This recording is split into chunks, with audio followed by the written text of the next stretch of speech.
In Walmart's Who Newville, everyone ready their cart. Amazing Black Friday deals are about to start. Online and in the app, such great deals to explore. Everything you love from tech, toys, and more. The days to save and the ones to remember. It's only the 25th to the 30th of November.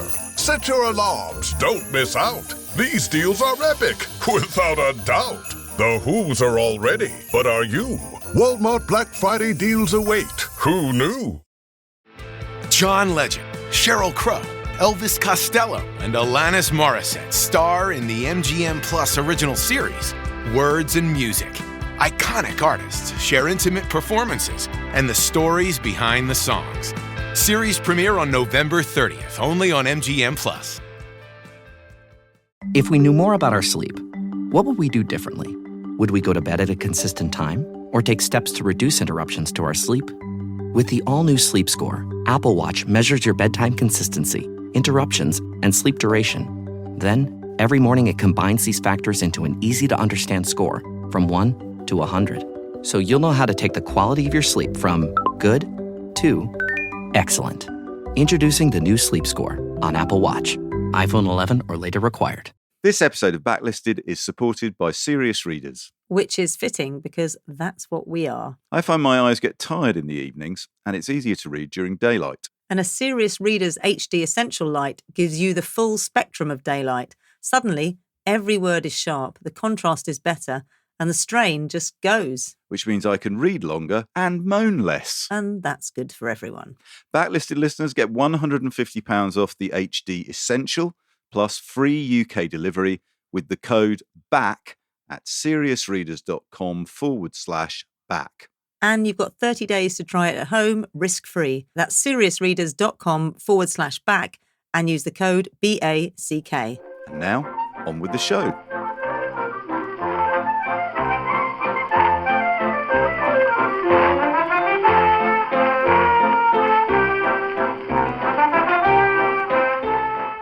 Hello and welcome to Backlisted, the podcast which gives new life to old books.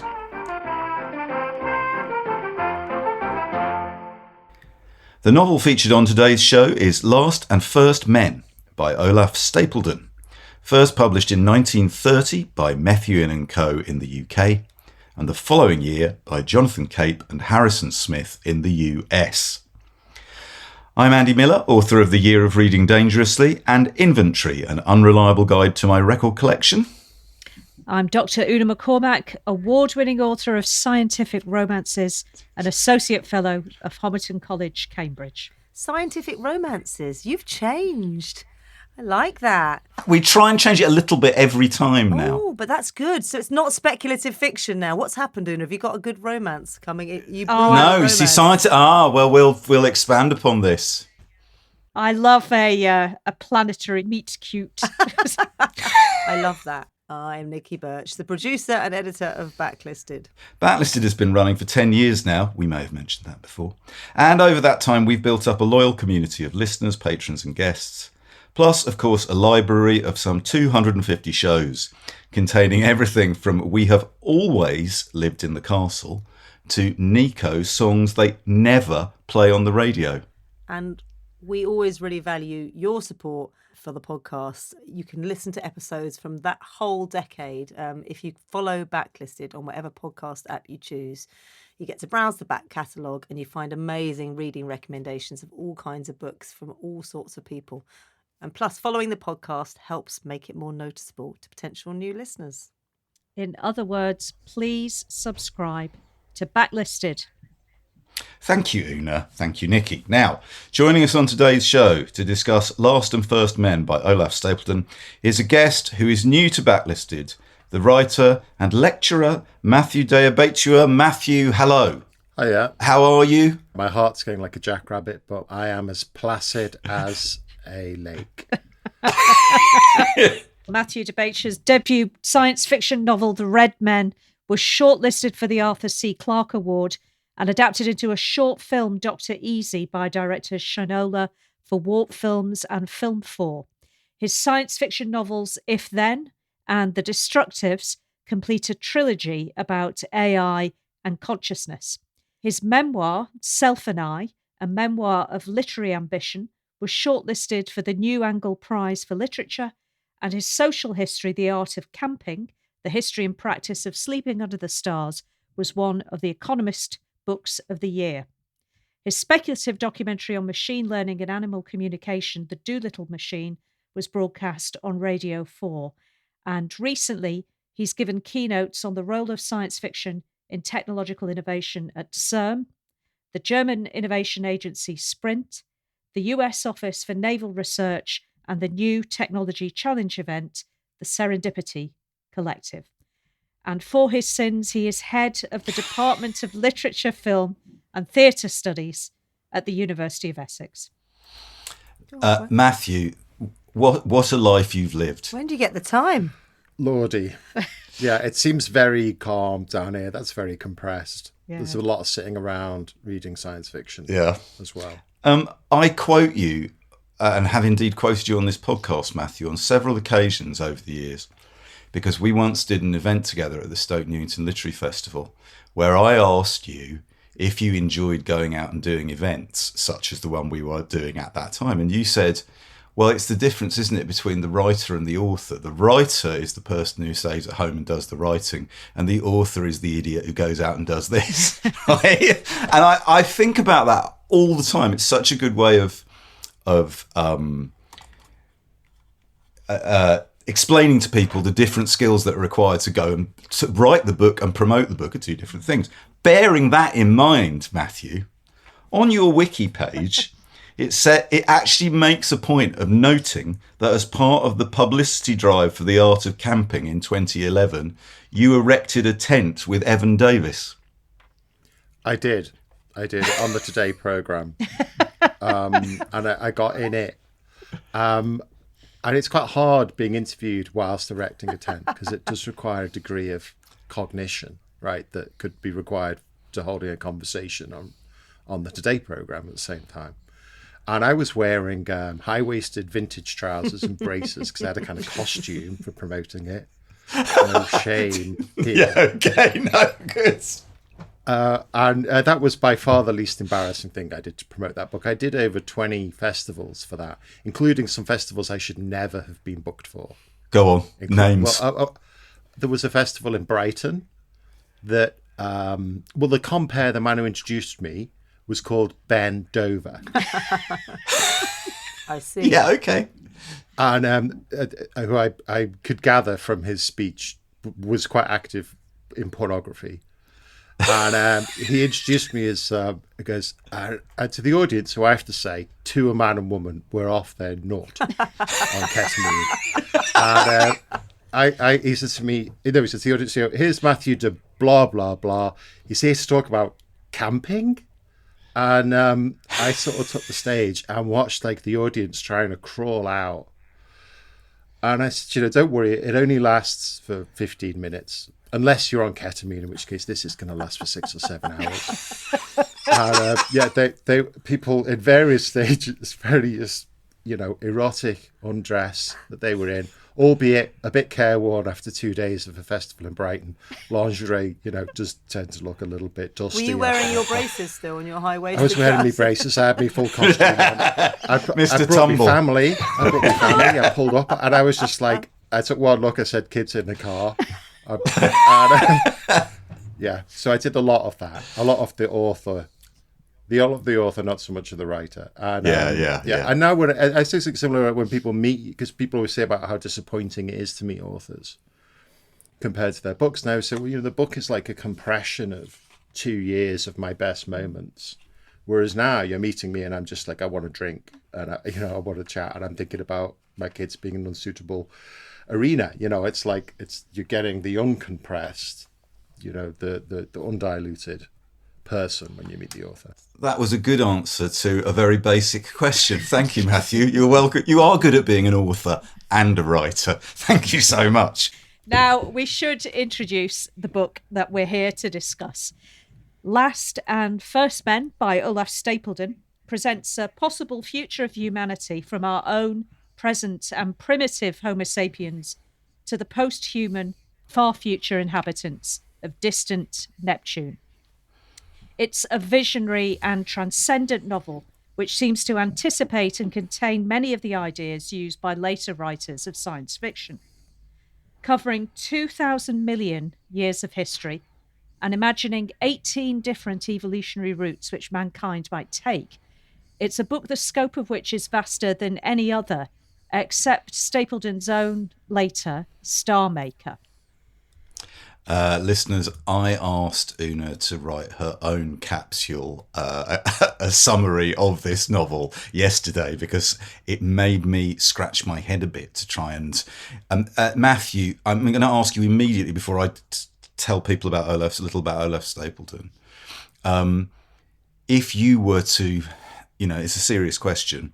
If somebody's never heard of Last and First Men and you've got a paragraph to tell them what to expect, what would you say the book is about, or how is it structured, or why should they read it? It's like reading a condensed best bits of all of science fiction. So many of the ideas are taken up by other science fiction writers and expanded, from Planet of the Apes to The Destruction of the Moon, which is a key part of Neil Stephenson's Seven Eves. Freeman Dyson's Dyson Sphere is drawn from Stapledon. Borges was inspired by it in terms of invention of the multiverse, which Stapledon's asides can be built into entire careers for science fiction writers. Yeah. And indeed, Una used the phrase there, primitive Homo sapiens. Many listeners will be familiar with David Bowie's song All You Pretty Things, featuring the phrase "Got to make way for the Homo Superior." Homo Superior, a phrase coined by our author today, Olaf Stapledon. In which book? In Odd John, is that right? He uses it in Odd John. I'm not sure if he coined it or if it was contemporaneous. Right. But certainly Odd John. The X-Men by Stan Lee, I think, has a certain resemblance to Odd John. I think that Stan Lee said he hadn't necessarily read it, but it's Stapledon's work will have entered in the bloodstream of science fiction. It would have been much imitated, copied, reproduced in science fiction magazines. So, yeah, the Odd John really prefigures the X-Men quite considerably. Well, I think that's one of the reasons I was so... Matthew, when you brought up the idea of talking about this book and this author, it's one of the reasons I was so interested in it, because, as you suggest, his DNA seems to be the basis on which much science fiction is built. But as we'll see, there are pluses and minuses to that in terms of how he's remembered. So let me just say a bit about the author himself. Olaf Stapledon was born on the Wirral Peninsula across the Mersey from Liverpool on the 10th of May 1886. Throughout his early childhood, he lived in Port Said, Egypt. During World War I, he served as a conscientious objector, becoming an ambulance driver in France and Belgium from July 1915 onwards. He was awarded the Croix de Guerre for bravery. Stapledon was a lifelong socialist and pacifist. In 1925, he was awarded a PhD in philosophy from the University of Liverpool, and he used his doctoral thesis as the basis for his first published book, A Modern Theory of Ethics. However, he soon turned to fiction in the hope of presenting his ideas to a wider public. Novels such as Last and First Men, Star Maker, Odd John, and Sirius were highly acclaimed by writers as various as H.G. Wells, Jorge Luis Borges, J.B. Priestley, Bertrand Russell, Arnold Bennett, Virginia Woolf, H.P. Lovecraft, and Winston Churchill. C.S. Lewis penned his so-called Cosmic Trilogy, partly in response to what he saw as Stapledon's amorality, while simultaneously praising Stapledon's imaginative facility and describing him as, quote, a corking good writer. So why isn't this corking good writer, fated by the great and the good of his era, more widely known today?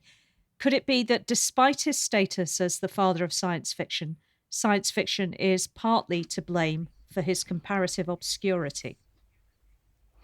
And would it be correct to describe Olaf Stapledon, who projected his consciousness across the universe from his back garden on the Wirral as the original Cosmic Scouser?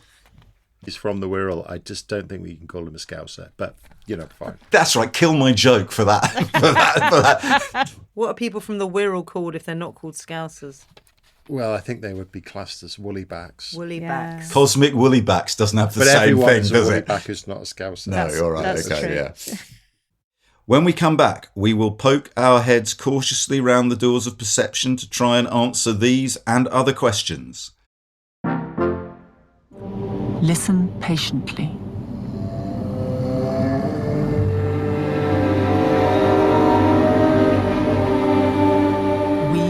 Who are the last men, earnestly desire to communicate with you.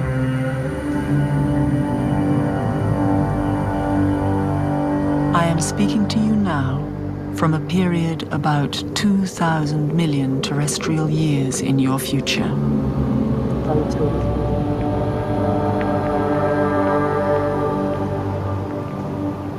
Astronomers have made a startling discovery, which assigns a speedy end to humankind.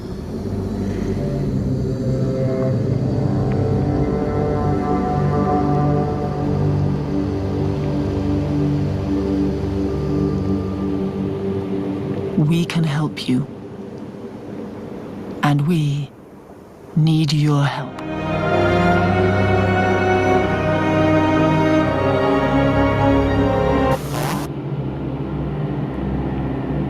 We find ourselves filled, in spite of everything, with a triumphant love of our fate.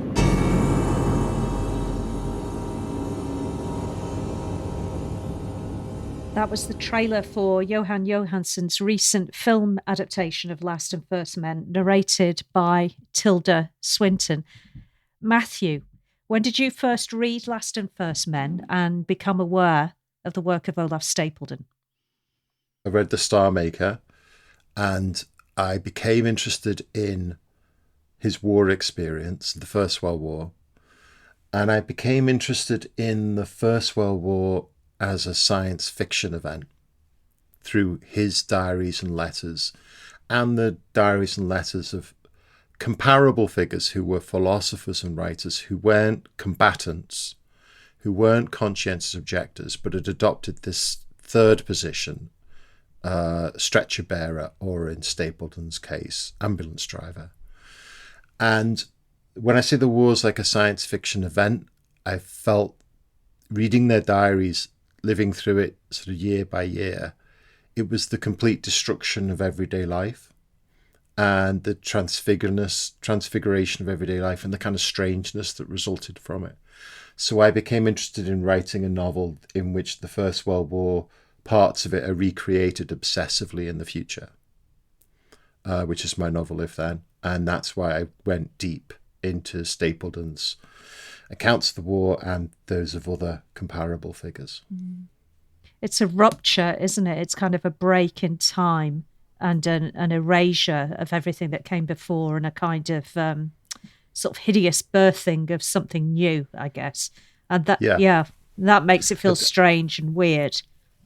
And to begin with, it feels inevitable, like it feels like the future's being born. And people like Wells, H.G. Wells, he's writing propaganda in 1914 saying this is a necessary stage in the evolution of the future, the war.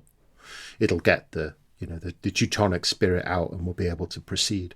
And then as you go on, like 1915, 1916, it becomes apparent like there's nothing being created here. It's all destruction. There's a quote from the US ambassador.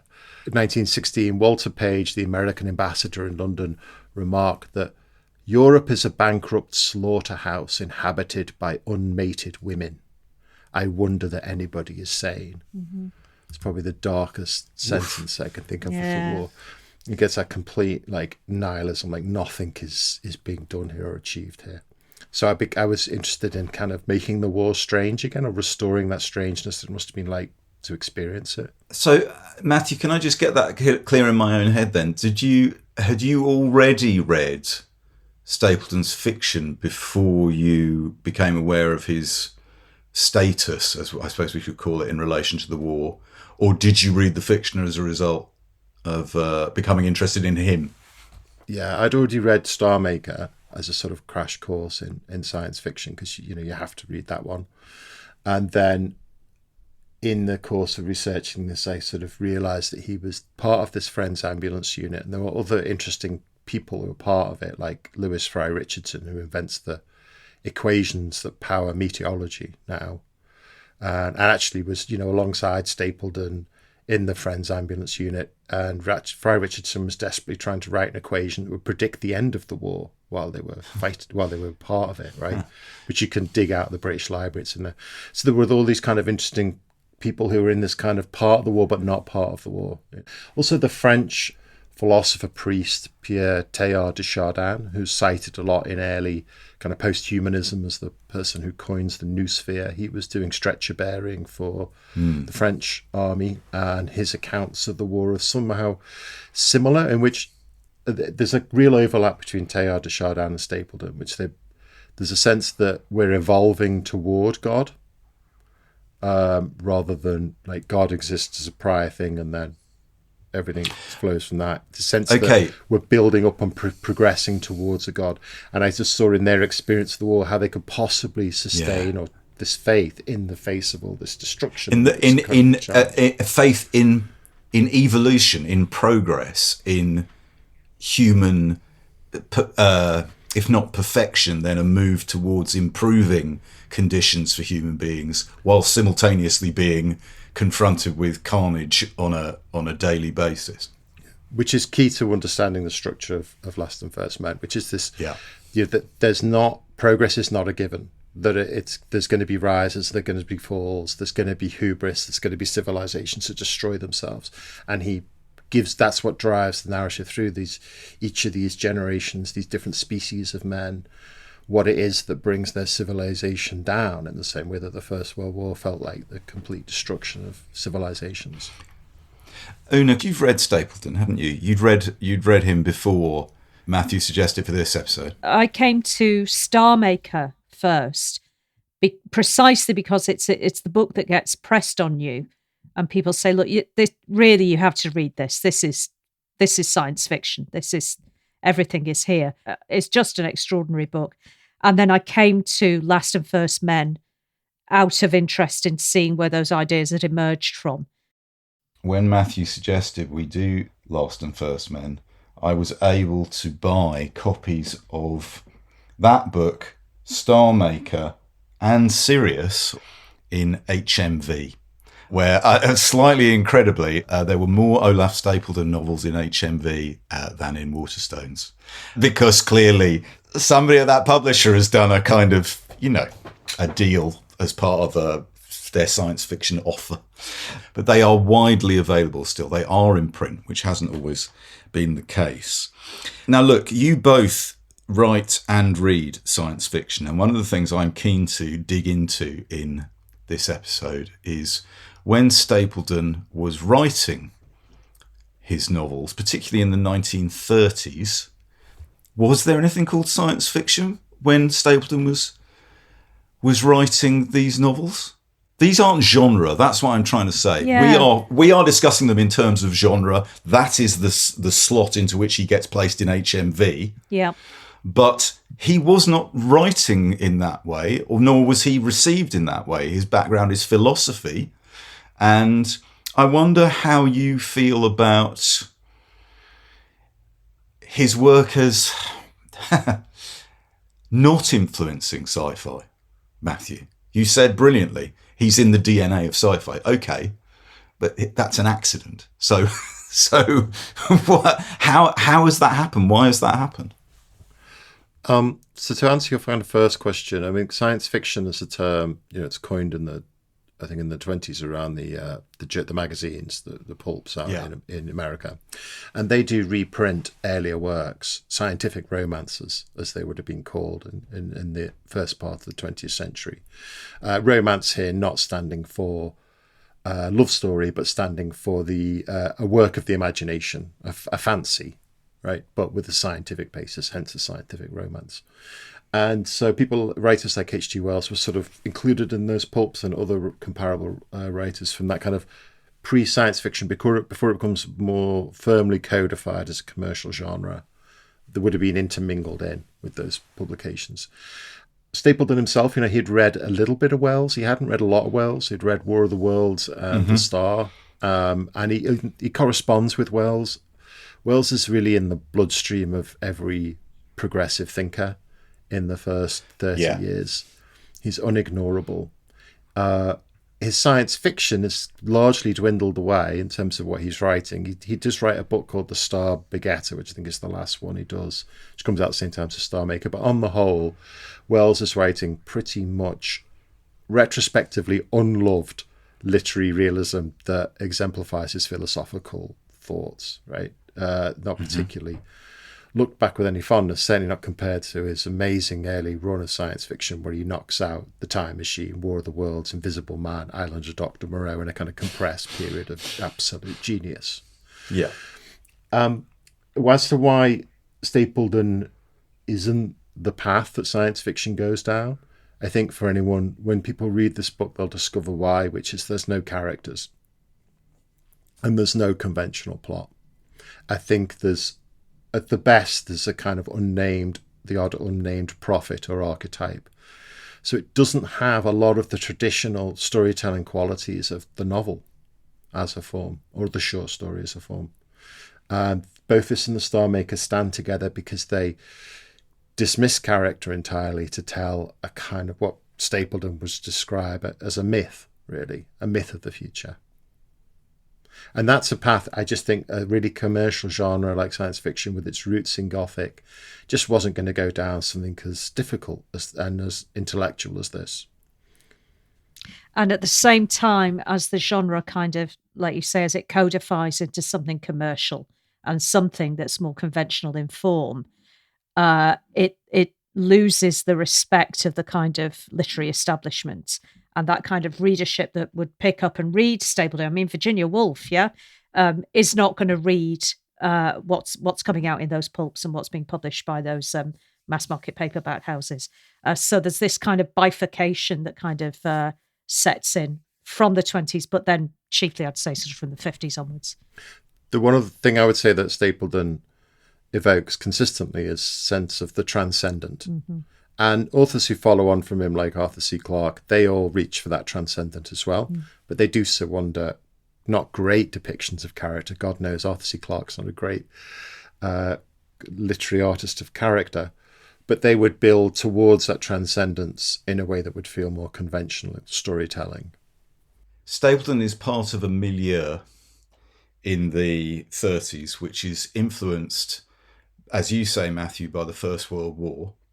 Presumably is influenced again by H.G. Wells, but also Wells and writers of that era channeling the advances in science that were part of the intellectual climate.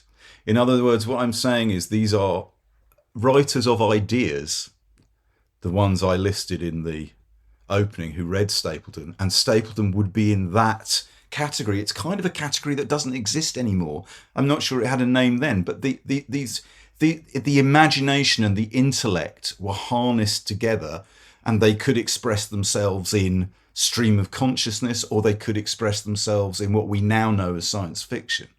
As Una, as you said, that bifurcation, there's a really interesting little essay by Doris Lessing republished in the back of the HMV edition of Last and First Men. It's brilliant. Somebody went into buying Funko Pop and came out with a Doris Lessing essay. But anyway, where she says she felt fortunate to have stumbled on the book as a relatively young person, a bit like Brian Aldiss said he did. He was a teenager when he read it. And before that bifurcation had occurred, she said, Una. In other words, your imagination was open to ideas, to the cosmic, in a way that it wouldn't have been, perhaps, a couple of decades later. And the genre itself is still fluid. It's still in a state of perhaps not fixity. So that if you were coming to science fiction 50 years later, you would be handed a very well structured set of genre conventions, I think. Yeah. And you can see Stapledon right the way through Shikasta and books like that. I think that Lessing quintet. Una, does that make it a difficult read? Like, if for somebody who's just going to pick it up off the back of this program, what are they going to find when they open the book? Is it a straightforward, easy read, or is it a very complicated read? Well, I think it demands concentration. It demands setting aside perhaps some of your expectations of what you might be getting from a book. This is not a Rachel Cusk novel, we might say. In what way? Go on. Well, for many of the things that Matthew has said already, that it doesn't follow the conventional forms that you might expect of a focus on individual psychology or the kind of progress or deconstruction of a certain kind of plotting or scene setting. No, it's not the post-Flaubert bourgeois novel of, sentiment, is it? Exactly that. And also, I think the other thing, and Matthew might want to talk a little about this, is that I think the first 4 chapters are quite a hard sell. Yeah. Okay. Before we get onto that thorny topic, we want Nicky wants to bring people in. Come inside the tent, everyone. There's some cosmic happenings going on. We're all campers in here. We're all right? We're all camping right now. Come in. So, Matthew, I know you want to talk a little bit about the opening of the book and perhaps issue some kind of a health warning. I think it would be really useful if you were to just read us a little bit of the prose, because what I think is interesting about the way we've been talking about it is it does sound quite forbidding. And yet when you hear it or you read it, it's written with real clarity. It's not, you say it's not like a Rachel Cusk. Well, one way in which it's not like Rachel Cusk is it is trying to clarify an idea in an immediately understandable way. I think the trailer for the film that we heard maybe gives a sort of sense of what the language is like and how luminous and we'll get to this, how musical it is. Okay, so I'm going to read a bit from quite later in the book. It's from the Fifth Men section. Man remakes himself. And this is about the Fifth Men's view of the cosmos, in which art is fundamental. Since art seemed to the Fifth Men to be in some sense basic to the cosmos, they were naturally very much preoccupied with artistic creation. Consequently, all those who were not social or economic organisers or scientific researchers or pure philosophers were by profession creative artists or handicraftsmen. That is to say, they were engaged in the production of material objects of various kinds whose form should be aesthetically significant to the perceiver. In some cases, the material object was a pattern of spoken words, in others pure music, in others moving coloured shapes, in others a complex of steel cubes and bars, in others some translation of the human figure into a particular medium, and so on. But also the aesthetic impulse expressed itself in the production by hand of innumerable common utensils, indulging sometimes in lavish decoration, trusting at other times to the beauty of function. Every medium of art that has ever been employed was employed by the Fifth Men, and innumerable new vehicles were also used. They prized on the whole more highly those kinds of art which were not static, but involved time as well as space, for as a race they were peculiarly fascinated by time. These innumerable artists held that they were doing something of great importance. The cosmos was to be regarded as an aesthetic unity in 4 dimensions, and of inconceivable complexity. Human works of pure art were thought of as instruments through which man might behold and admire some aspect of the cosmic beauty. They were said to focus together features of the cosmos too vast and elusive for man otherwise to apprehend their form. The work of art was sometimes likened to a compendious mathematical formula expressive of some immense and apparently chaotic field of facts. But in the case of art, it was said, The unity which the artistic object elicited was one in which factors of vital nature and of mind itself were essential members. Available in HMV right now. Pick it up to Funko Pop's price. Amazing. Thank you so much. Amazing. And also, Matthew, you read that with a real soulfulness, which suits the material incredibly well. One of the things I found, Una, about reading this book is we described it yesterday, didn't we, as a bit of a long baguette. you sort of have to chew your way along it. But as you go, different bits taste different, and different bits are chewier than others, and different, civilizations rise, civilizations fall. The thing that struck me from what Matthew was reading with there was he's this incredible eye in the sky that Stapledon uses. Yeah, but to see the rise and fall of a generation of human beings evolving or changing in certain ways for millions of years at a time, it's incredibly and yet at the same clever. time, I feel that he's imagined what those works of art, perhaps not in sort of very, very concrete or fine detail, he has a sense of what those works of art might be like, what they might look like. Matthew had that wonderful line about whole careers from one line in Stapledon. It's like whole artistic movements are just passed through.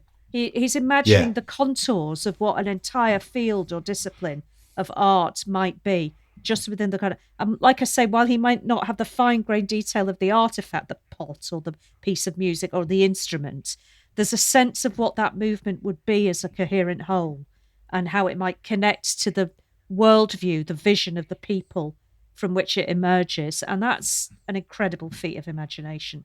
I can't think of anything like it. Tolkien, perhaps, and Le Guin, maybe, in something like Changing Planes, a kind of vision of difference in its wholeness. Matthew, given the era in which he's writing, to what extent do you think Stapledon is dealing in archetypes? Well, after the First World War, the really influential book on the psychology of post-First World War is The Great War and Modern Memory by Paul Fussell. And Fussell writes, and he says, after the war, there is this interest in myth, and there is this interest in rites, and you could say in archetypes, in the sort of deep patterns of culture. Yeah. And, so Stapledon's own stated aim to write an essay in myth creation, which is how he describes this novel, is very much part of that. And I became also really interested in, how that kind of mythic perception influenced how people represented the war at the time. They would see the war itself, it's pouring a huge amount of blood into the earth. It's an incredible magical rite, terrible fertility rite, to bury the bodies of young men in the earth, to draw lines in the earth and say beyond this line is the future. So that in its stark, terrible nature, it does resemble kind of an archetypal or mythic landscape. Yeah. But what I mean as well, let me push you on that a bit. Okay, so he is channeling an interest in archetypes that we would expect to find in this era of history, but also because of how he's creating whole civilizations. Is he forging his own archetypes? I think this is part of the visionary nature of the novel. He manages to take things which seem kind of absurd. Is it the second men?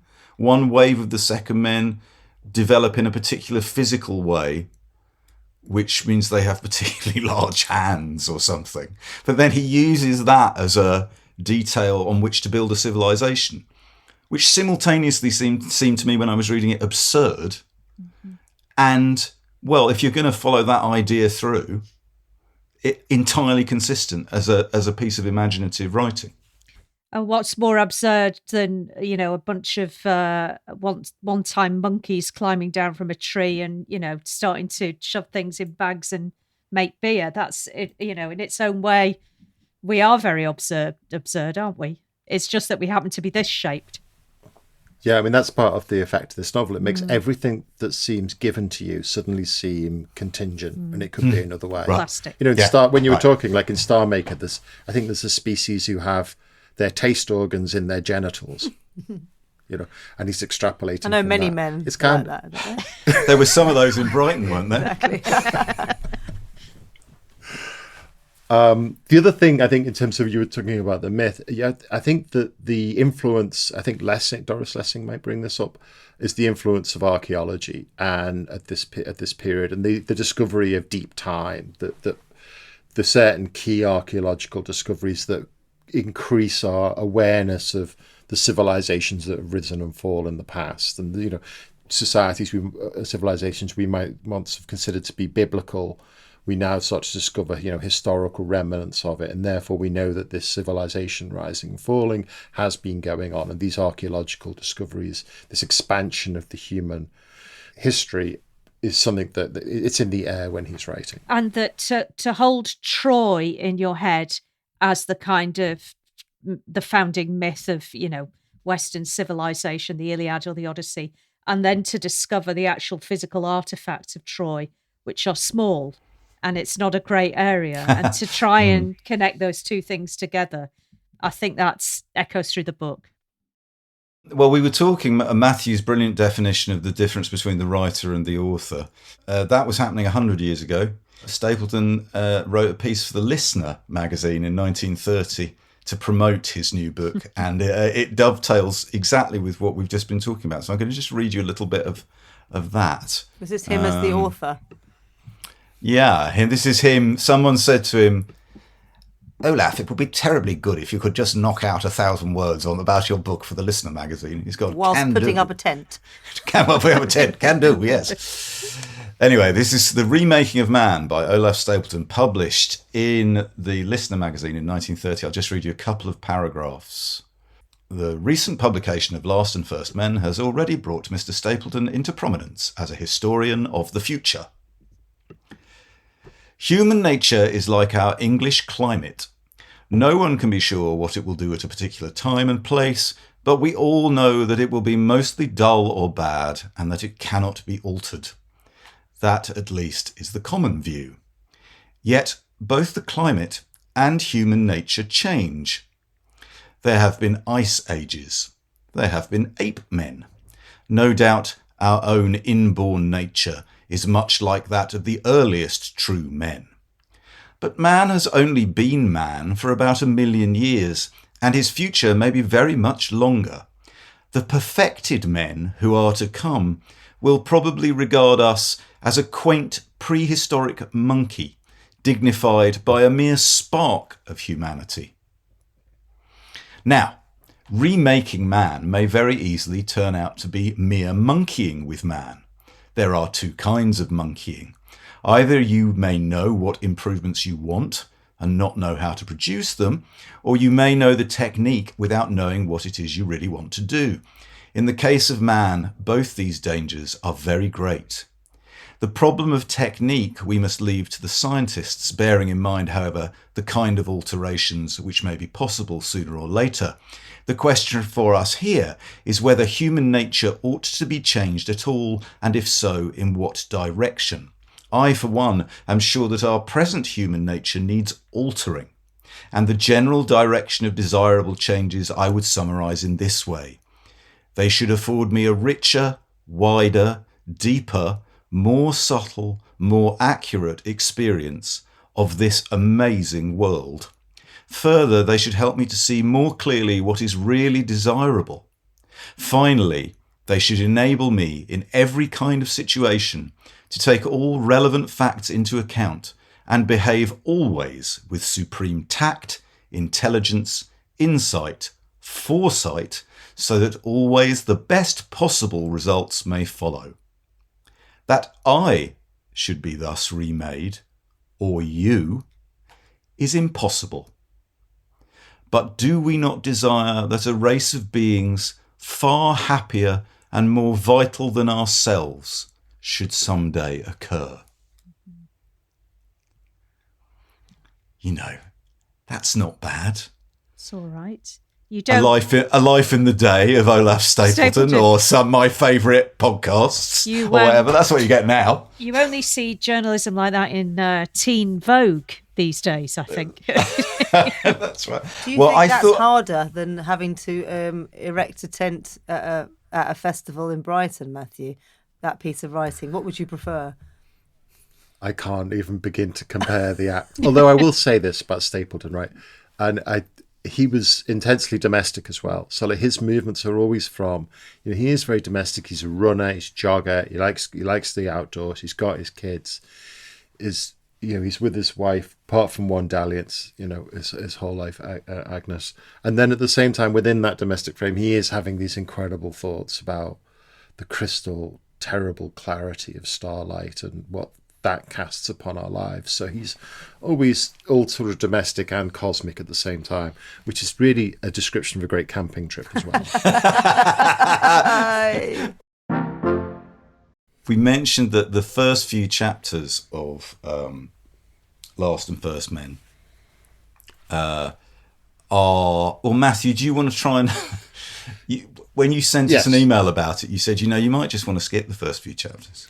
Yeah, that's right. That's not an original idea. I mean, my introduction has a foreword by the science fiction writer Gregory Benford, and he suggests skipping them as well.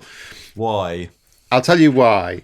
The First Man, which is Balkan Europe, Europe's downfall, and then the rise of America and China, and an Americanized planet is kind of how it ends up. You can skip all those and start on with the fall of the First Man, the First Dark Age. And this is why, right?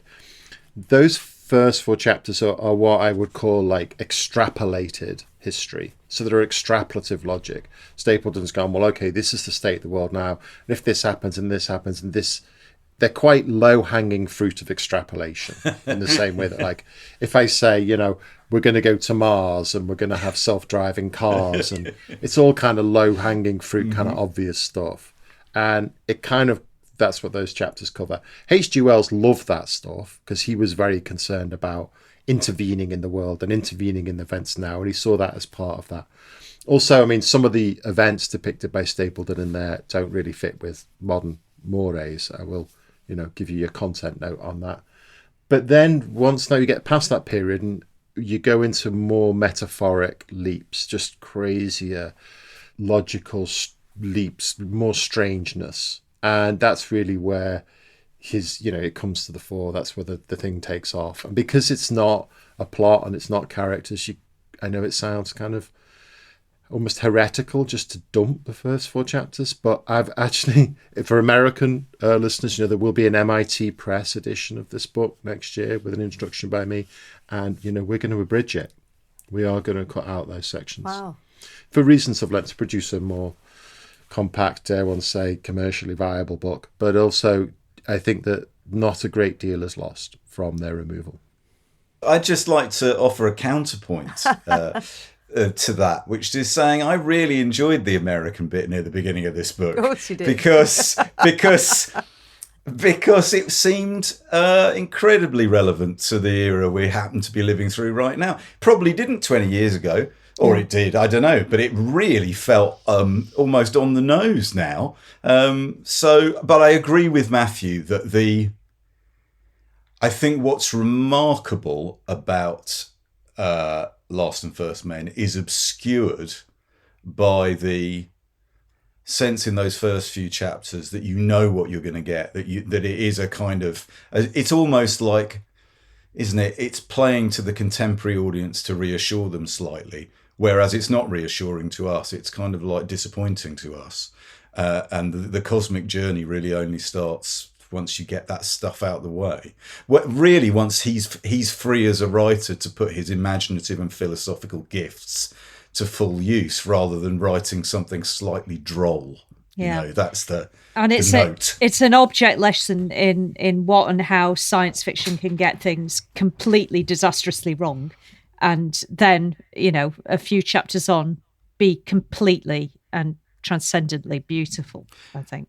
Is it? It must be a source of some frustration to practitioners of the craft of writing science fiction that people do get terribly hung up on whether or not someone was accurate in their vision, don't they?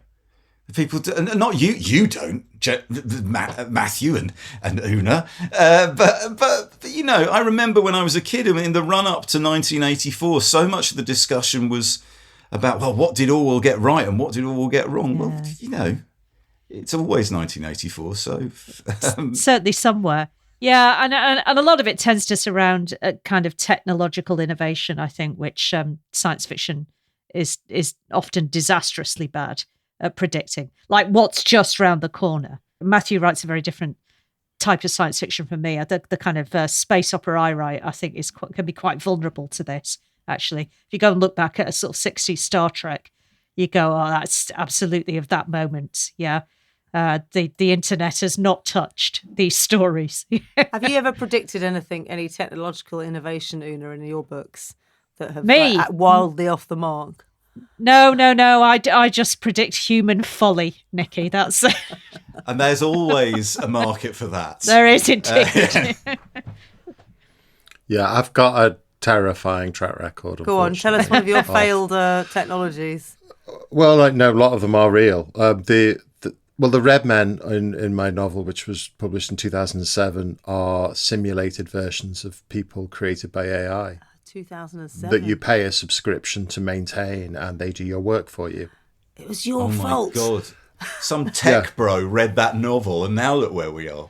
Yeah, in 2015, I gave a presentation to the UK government about the problems of deep fakes and the likelihood of AI being used to create fake history that would then alter history. Even like the last week, I was in an event out in Abu Dhabi, and somebody was wearing a little thing, little device that recorded everything they said, that an AI would then create a précis. And in my novel, The Destructives, I have the same device, but it's a monolith in The Destructives, which is published in 2018 or whatever. The idea that I knew that we'd obviously AI be used to create records of our entire lives and then analysed by them and used to train them. So unfortunately, I've got a bit of a track record. You've got the all-seeing eye. What's coming next, Matthew?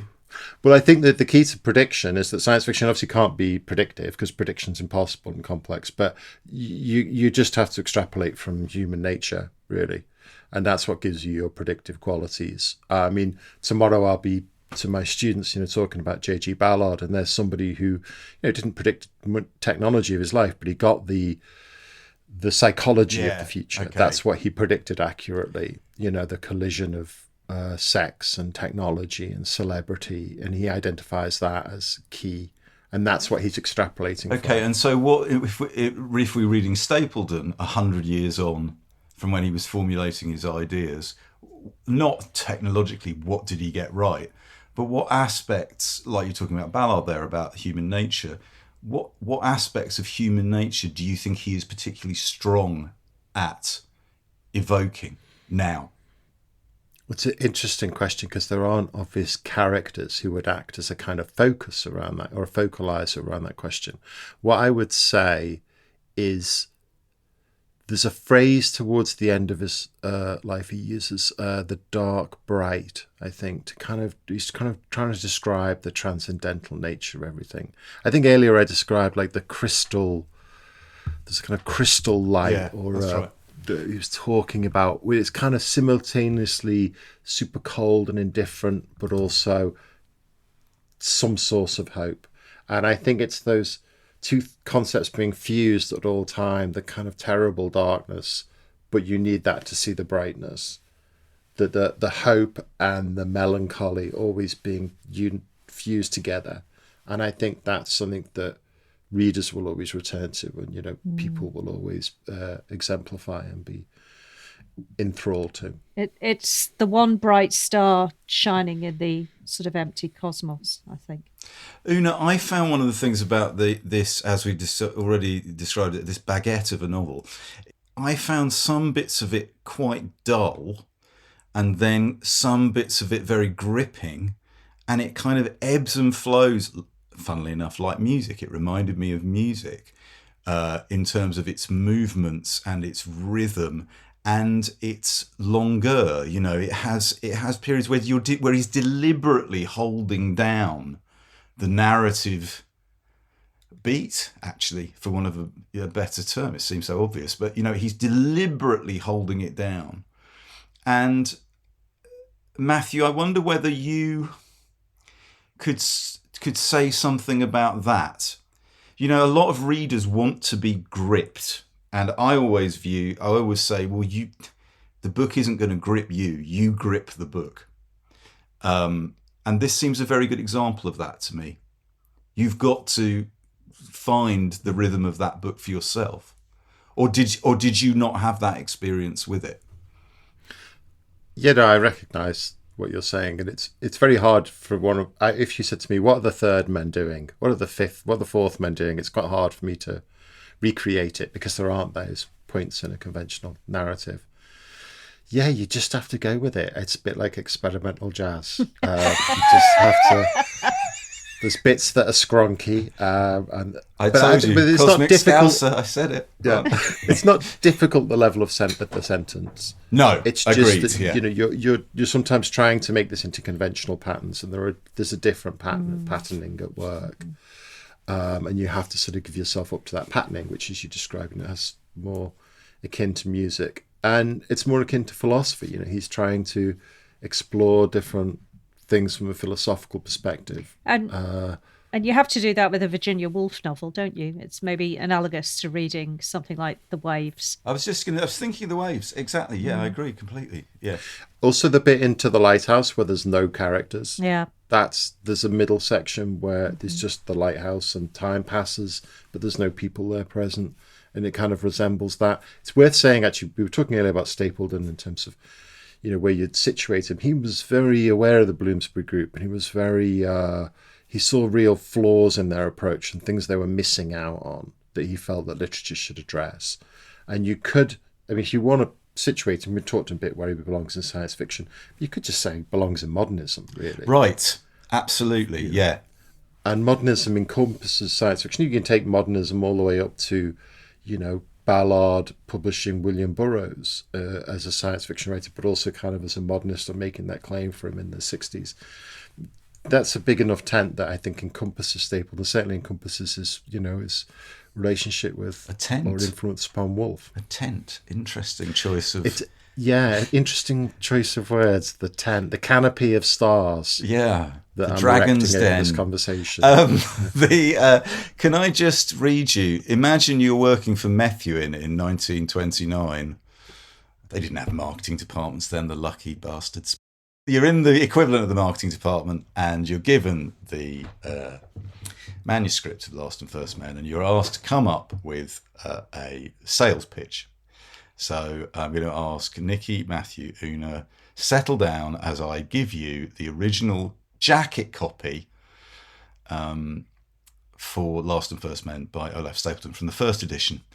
And let me say immediately that they've actually got two bits of text on this jacket, the first of which is on the spine. So it's got last and first men, 4 words stacked up, W. Olaf Stapledon. And then it says, underneath that is a little paragraph that says, in this brilliant romance, a man living on Neptune 2,000 million years hence tells the story of humanity from our day to his. So that's on the spine, right? That's look. Matthew very looks tiny little words. Surely. Yeah, Matthew looks intrigued, and he's thinking, "What? What's this book?" And he takes it off the shelf, and he opens the book up, and there on the inside flap of the jacket it says this: a quote unquote man living 2,000 million years hence tells the story of humanity from our day to his. An age of national wars is followed by a world state, but not before human mentality is undermined. By an unholy union of debased science and insincere religion, our civilization is ruined. Subsequently, through ages of alternate darkness and brilliance, successive races and successive human species have strange adventures, and strive towards they know not what great goal. At length, the last men, having created a philosophic utopia, face the prospect of annihilation in a great astronomical event. Do you return the book to the shelf or take it to the till? I was going to say, does it say underneath that, it's a great big baguette of a novel, Andy Miller? Yeah, it does. It does. It also says available in his master's voice record shops. Scroiky experimental jazz. Matthew, do it. I would be quite excited by the spine and then put off by the back. You know, I feel like less is more, perhaps. I think it leans interestingly into those early chapters, doesn't it? There's that's the preoccupation, perhaps, in 1929. Yeah, they're quite concerned with the utility of the imagination rather than the pleasures. So the first bit of the book is considered useful, kind of stuff you might need to know if, one of the worst extrapolations, Italy and France go to war together. Devastating conflict, but excellent cuisine. It does lead into that, and it misses a lot of the pleasures. It makes it all sound a bit like the guy, whoever wrote that, hadn't really read it. I hadn't read beyond chapter 6. Yeah. Yeah, I'm not even sure the fifth man is on Neptune, actually. If your job is to sum up this book in one paragraph, which we've already tried to do, that's as bold an effort as any. That we've already tried to. You outsourced that task to me. And I turned that round in a matter of hours, Mr. Miller. You did. I would like to hear some more from the book. Una, do you want to read us a different section, please? I can, yes. So I've picked a section from the end because I think it's very beautiful, and I think people already may have gathered how this book ends. So and it's not a book that kind of deals in spoilers in really. They've had almost 100 years to read it. Exactly. They can cope with it. I picked it because I think it's very beautiful, because I think it touches on that sort of melancholy, but a sort of appreciation of the beauty of things that Matthew was talking about. And I think it has some reflections that you might come to this, Andy, if we get a chance, about the musicality and the centrality of music as an image. So we're right at the end of the book, and this perfected utopia of 18th men. Our star is exploding, and they're all going to die, and it's going to happen more quickly than they can manage to save anyone. So they're facing the extinction of humanity and reflecting on that and coming to terms with that in very different ways. Great are the stars, and man is of no account to them. But man is a first spirit whom a star conceived and a star kills. He's greater than those bright blind companies. For though in them there is incalculable potentiality, in him there is achievement, small, but actual. Too soon, seemingly, he comes to his end. But when he is done, he will not be nothing, not as though he has never been, for he is eternally a beauty in the eternal form of things. Man was winged hopefully. He had in him to go further than this short flight, now ending. He proposed even that he should become the flower of all things, and that he should learn to be the all-knowing, the all-admiring. Instead, he is to be destroyed. He's only a fledgling caught in a bushfire. He's very small, very simple, very little capable of insight. His knowledge of the great orb of things is a fledgling's knowledge. His admiration is a nestling's admiration for the things kindly to his own small nature. He delights only in food and the food-announcing call. The music of the spheres passes over him, through him, and is not heard.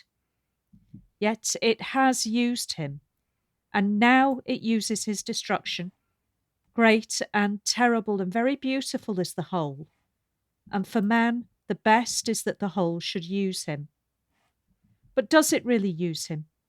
Is the beauty of the whole really enhanced by our agony? And is the whole really beautiful? And what is beauty? Throughout all his existence, man has been striving to hear the music of the spheres, and has seemed to himself once and again to catch some phrase of it, or even a hint of the whole form of it. Yet he can never be sure that he's truly heard it, not even that there is any such perfect music at all to be heard. Inevitably so, for if it exists, it is not for him, in his littleness. But one thing is certain. Man himself, at the very least, is music. A brave theme that makes music also of its vast accompaniment, its matrix of storms and stars. Man himself in his degree is eternally a beauty in the eternal form of things. It is very good to have been man. And so we may go forward together with laughter in our hearts and peace, thankful for the past and for our own courage. For we shall make, after all, a fair conclusion to this brief music that is man. Whoa, bravo. Very good. You know, I'm going to read another little bit immediately about music to counterpoint that. And while you were reading beautifully, Una, while you were reading, it made me think, okay, Stapledon is Mahler. This book is like a Mahler symphony.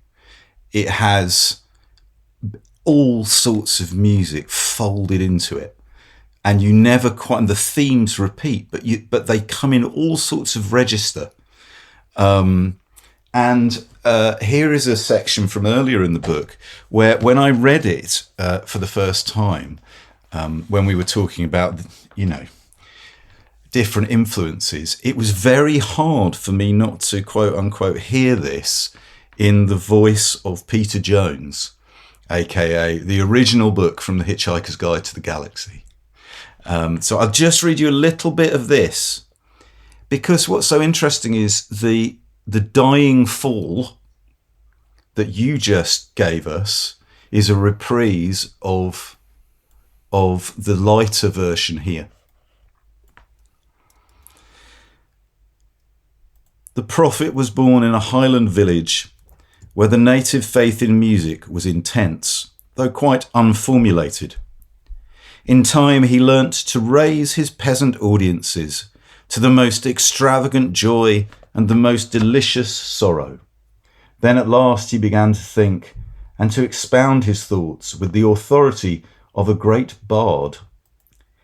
Easily he persuaded men that music was the reality and all else illusion, that the living spirit of the universe was pure music, and that each individual animal and man, though he had a body that must die and vanish forever, had also a soul that was music and eternal. A melody, he said, is the most fleeting of things. It happens and ceases. The great silence devours it and seemingly annihilates it. Passage is essential to its being. Yet though for a melody to halt is to die a violent death, all music, the prophet affirmed, also has eternal life. After silence it may occur again, with all its freshness and aliveness. Time cannot age it, for its home is in a country outside time, and that country, thus the young musician earnestly preached, is also the homeland of every man and woman, nay, of every living thing that has any gift of music. Those who seek immortality must strive to waken their tranced souls into melody and harmony, and according to their degree of musical originality and proficiency will be their standing in the eternal life. Thus was founded the Holy Empire of Music, which gave order and purpose to the species for 1,000 years. I think that's like a little scherzo there in the middle, and then that's picked up again in that great fugue at the end. It's wonderful. What a wonderful book. This is what I hope would happen during this episode, which is I liked the book at the beginning and now I really like it. Thank you so much to both of you for bringing this thing alive. For the science fiction experts in the room, where does this book stand in the canon of science fiction?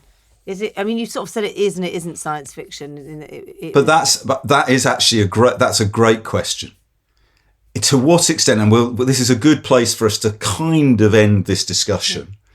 To what extent is this book compromised by its current status as an important work of science fiction? Well, it's published. The edition we're waving around is the Science Fiction Masterworks edition, published by Gollancz. So, yeah, as you say, it's first of all, that's where it's positioned within the masterworks of science fiction. There would be many different canons and directions of science fiction that it could have gone down.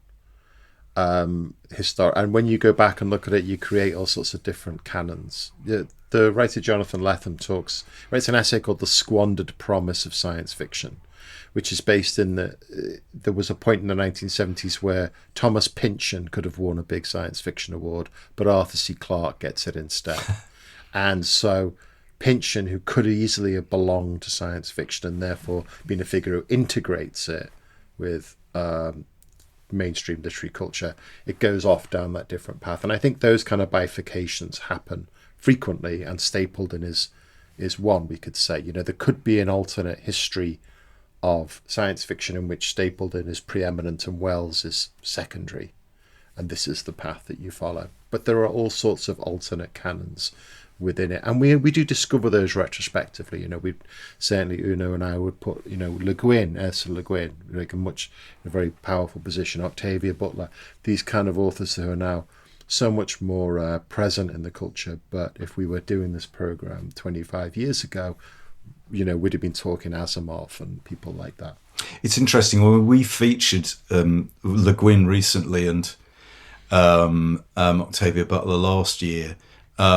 And certainly Octavia Butler I find fascinating, because even in the lifetime of this podcast, I've watched her reputation change, even in the last 10 years. She's moved out of science fiction to some extent into, I don't know what we said, young adult in some way, or the mainstream, whatever. I think that's really interesting, Matthew. But I want to...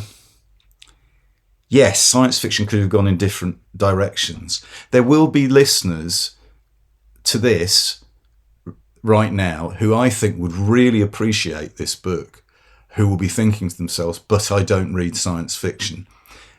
Putting aside their personal prejudices, what is the thing and question to you, Una, as well, what is the thing that they should feel they shouldn't be anxious about? They can enjoy this book without having ever picked up Asimov or Kim Stanley Robinson or, So anyone from the genre. Sometimes that sort of you don't feel afraid to read a book because you've read something that feels similar.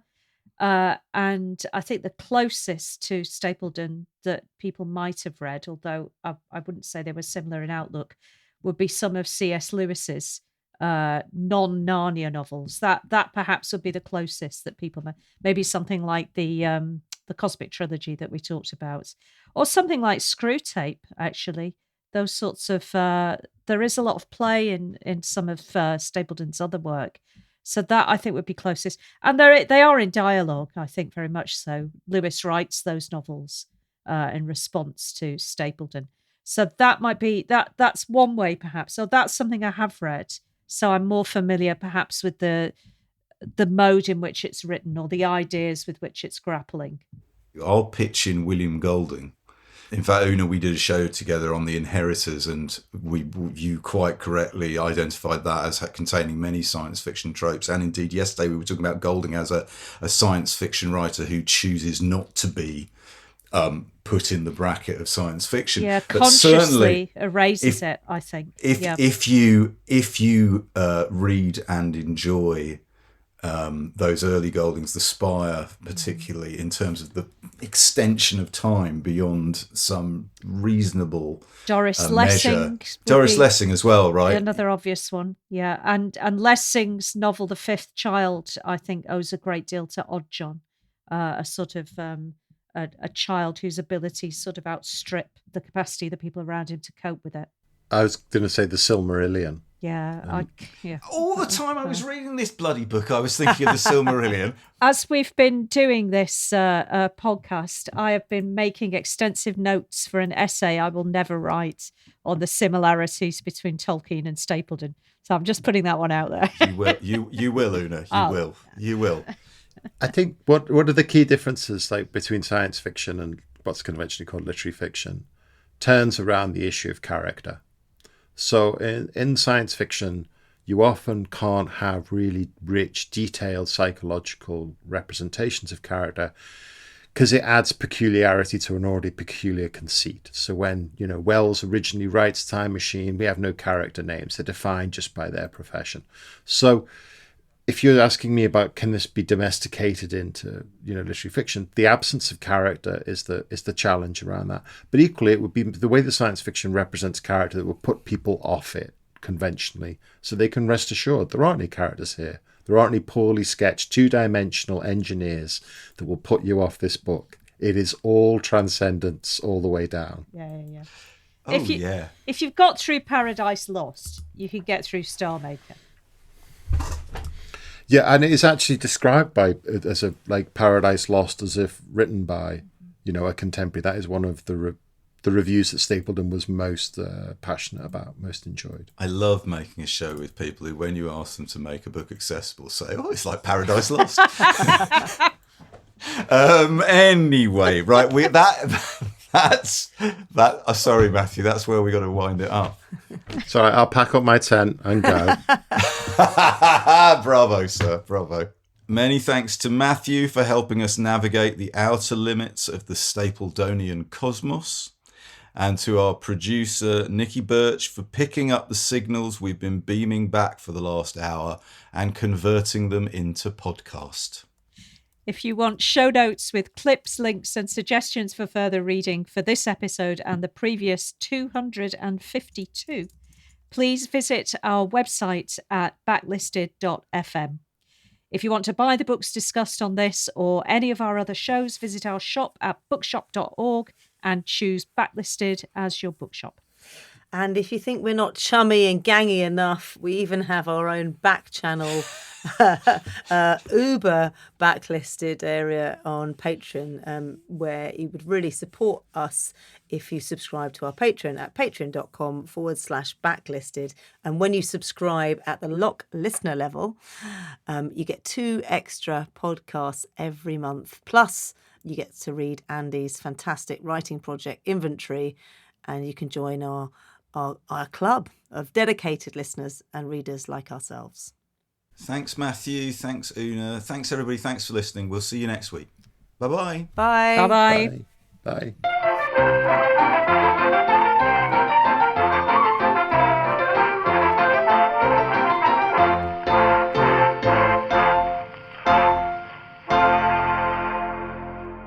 His posthumously published The Opening of the Eyes, which is sort of found in his effects and by his widow, Agnes.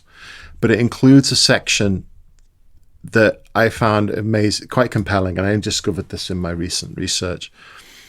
And it sort of touches upon some of the tone of Una's reading at the end of Last and First Men.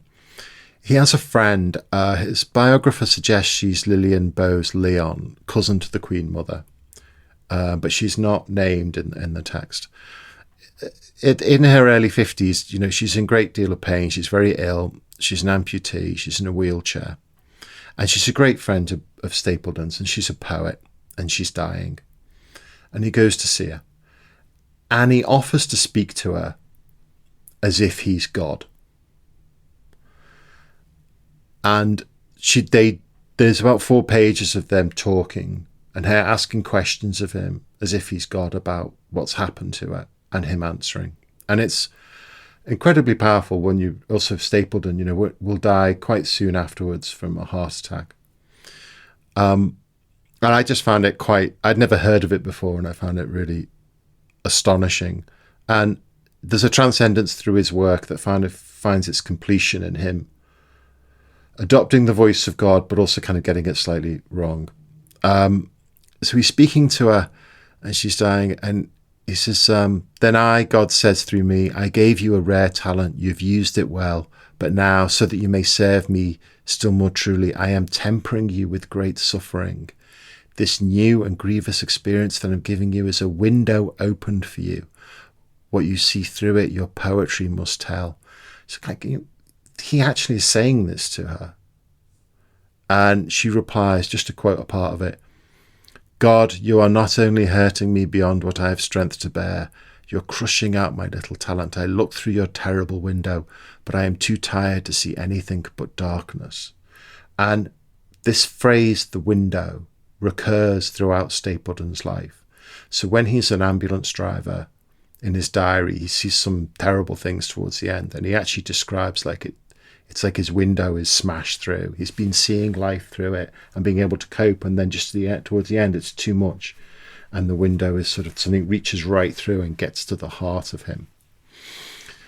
So it's a dark point of ending, and he offers various consolation, and she kind of pushes back at it, and you can see him grappling with this dark brightness. He's trying to play a God in which he's sort of admitting all the pain in her life, but he's trying to say you're part basically of an artistic creation or an aesthetic universe. So what you're going through will just be part of this great weave of this creation of humanity. Even when the stars are extinguished, we will at least have been a work of art. But the darkness is, we don't know if it's a work of art that anything is witnessing.